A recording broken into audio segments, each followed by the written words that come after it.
Bom, aqui nós ficamos confrontados com uma situação que é a seguinte. A esquerda brasileira, aqueles que procuram falar em nome dos trabalhadores, do socialismo, dos direitos democráticos, devem aceitar, nas atuais condições, um julgamento político de qualquer pessoa? Não. O que nós temos que exigir é que haja um julgamento sobre a base da lei. Ou seja, que vigore no Brasil o Estado de Direito, embora isso aí seja, numa certa medida, uma fantasia. Se a lei diz que não pode fazer tal coisa, nós podemos até ser contra a lei, mas nós não vamos questionar se o juiz... Não vamos questionar o juiz que tome uma decisão baseada naquela lei, nós vamos questionar a lei em si. Agora, se não há lei, não pode haver julgamento político.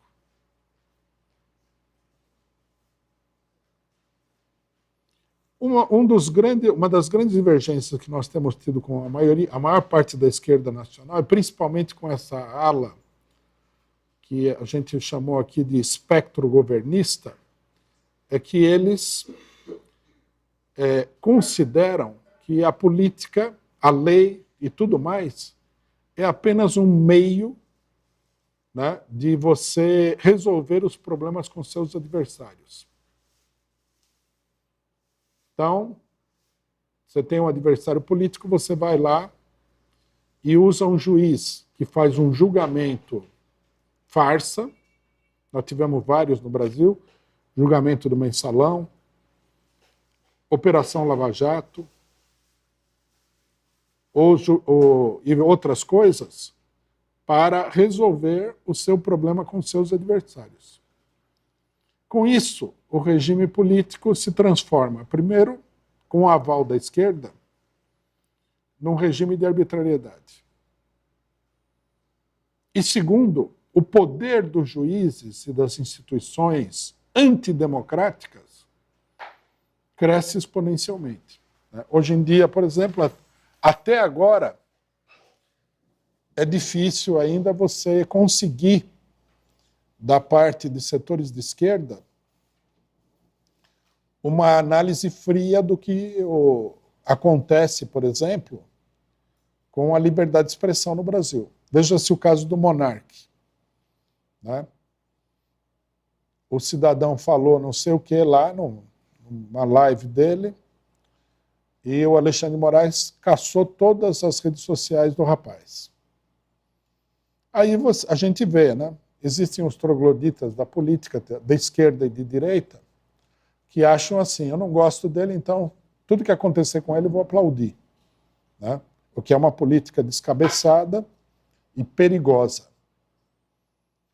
E existem aqueles que querem justificar tudo. Né? Tudo bem, não está bem correto você caçar o rapaz, mas, né, diante das circunstâncias, vamos dar ao Alexandre de Moraes o poder de caçar todo mundo e tal, pelo que eles falam. Já apareceu até a doutrina, que é uma doutrina antidemocrática e totalitária, de que nenhum direito é absoluto. O que significa o seguinte, que os direitos democráticos, que é o que nos preocupa aqui, né, o direito de fazer determinadas coisas fundamentais, eles podem ser tolhidos à vontade pela autoridade política.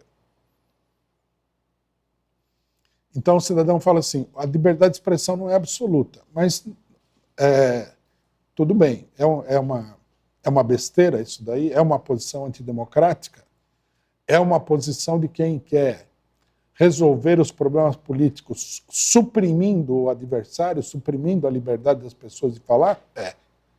Mas, além disso, é uma coisa que não tem amparo legal.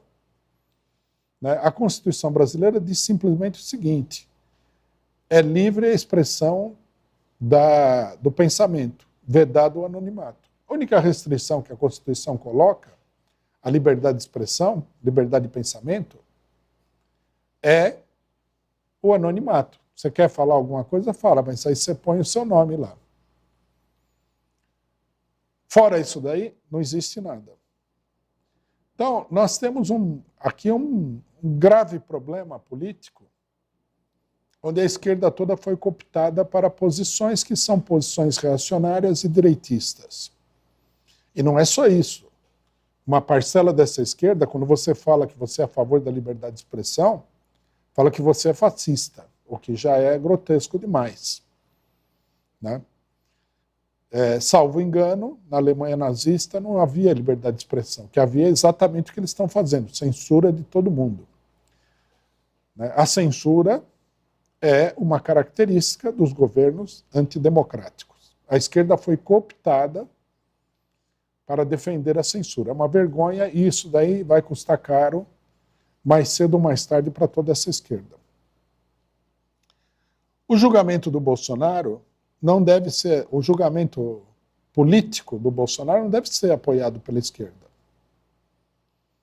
O Bolsonaro deve ser combatido, mas deve ser combatido com os métodos dos setores democráticos, progressistas, socialistas e não com os métodos da reação política. Aí sempre vai aparecer um maquiavélico de fundo de quintal que vai falar o seguinte, né, isso aí qualquer método é bom e tal. Não, não é verdade. Né? Nem todos os métodos são bons. Só são bons aqueles métodos que contribuem para o progresso do seu objetivo político. Nosso objetivo não é transformar o Brasil numa ditadura. Nosso objetivo não é dar poderes para um juiz de direita como Alexandre de Moraes para deitar e rolar em cima do Código Penal. Não. Nosso objetivo político não é suprimir a democracia no Brasil. Se fosse isso, então o correto seria apoiar a censura, seria apoiar qualquer coisa contra qualquer outra pessoa.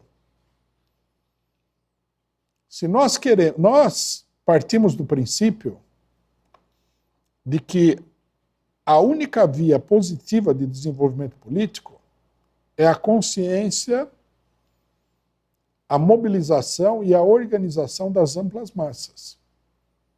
Fazendo essa confusão, adotando políticas antidemocráticas, nós não vamos elevar a consciência de ninguém, nós não vamos fazer nada de positivo. Isso só conduz o país ao reino da mais completa arbitrariedade, ou seja, há uma ditadura que já meio que está implantada no Brasil, que muita gente não vê. Né?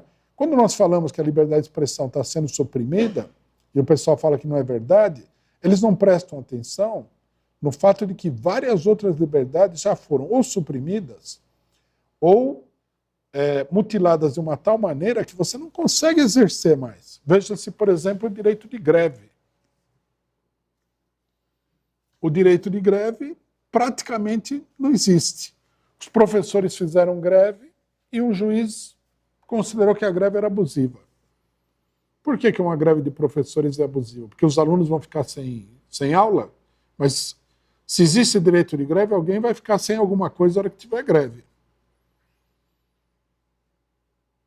Se for numa fábrica de sabonete, não vão ser produzidos os sabonetes. Se for numa escola, não vai ter aula. Qual que seria o motivo para isso? É uma supressão autoritária, ditatorial do direito de greve.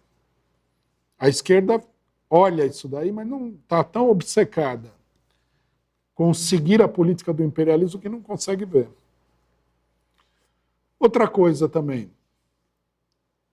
É uma aposta muito frágil acreditar que a extrema-direita vai ser contida com um julgamento político do Bolsonaro. Nós temos chamado a atenção para os Estados Unidos. Quanto mais o Trump é vítima dessas artimanhas políticas, mais aumenta a popularidade dele. Porque o povo não é tão otário assim como o pessoal pensa. Eles têm capacidade de ver que isso é um julgamento político. E não vamos acreditar que essa unanimidade granítica da imprensa capitalista ela vai forçar a opinião popular de uma maneira total. Não, não é assim que funciona. A direita ela tem os seus próprios meios de comunicação com um amplo setor da população. Nós temos aí as igrejas evangélicas. Esse é um meio de comunicação poderoso. Os evangélicos no Brasil são coisa aí de 30% da população. Não é pouca gente, é bastante gente. A direita tem os seus outros métodos de comunicação também. A direita não é uma esquerda desvalida aí que não tem nem jornal. A direita tem jornal, a direita tem meios de comunicação. Não é proibindo um ou outro cidadão da direita que você vai calar toda a direita. Também tem esse pequeno detalhe. Então, o apoio a esse tipo de método não vai fazer avançar a luta contra a direita. Mais uma coisa sobre a questão do julgamento do Bolsonaro. Aquela pessoa que acha que o TSE está fazendo um grande favor à esquerda, condenando o Bolsonaro, está completamente enganada, porque isso daí não é para a esquerda. O que está sendo colocado em prática é o seguinte: eles querem suprimir a polarização entre Lula e Bolsonaro, direita e esquerda, extrema-direita e esquerda, etc. e tal, para reanimar aquilo que é chamado de centro político, que é a pior coisa que já existiu no país. Muito pior do que o Bolsonaro. Né? Tem gente que fala que não, que o PSDB, por exemplo, os anos FHC, foram muito melhores do que o Bolsonaro. É uma loucura isso. O FHC ele destruiu a economia nacional. O buraco que nós estamos colocados hoje, com milhões de pessoas no Bolsa Família, isso aí é a criação do Fernando Henrique Cardoso e do PSDB. Um partido que governou totalmente a favor do imperialismo. Eles provocaram um retrocesso econômico que tem um caráter histórico no Brasil. Né? Veja que o governo FHC foi de 1994 a 2002. Quer dizer, esse governo terminou há mais de 20 anos. E com 4 governos do PT, nós não conseguimos superar a situação que ele criou no Brasil. A situação de miséria, a situação de liquidação da indústria nacional, não conseguiu. Então, quando os juízes, a imprensa, fala de caçar o Bolsonaro, não é para colocar um esquerdista no governo, é para colocar um FHC. O Bolsonaro foi um FHC pela metade. Impuseram a ele o Paulo Guedes. E ele fez, né, coisas que são uma política ferozmente pró-imperialista, mas não chegou nem perto do FHC nesses 4 anos aí. O FHC vendeu a Vale do Rio Doce, deu de presente a Vale do Rio Doce. Deu de presente todo o sistema Telebrás. O sistema de telecomunicações brasileiros é um dos maiores do mundo. Foi dado de presente para essas empresas internacionais. Né? É claro, tudo empresa estrangeira. Durante o governo dele, a siderurgia foi toda privatizada. E muitas outras empresas foram privatizadas. As privatizações, elas acarretaram diretamente a demissão de 500 mil de trabalhadores assalariados das empresas estatais. Você pega esse 500 mil e você computa o efeito econômico nocivo disso, e você tem o desastre promovido pela FHC. Empresas fecharam, um monte de empresas fechou,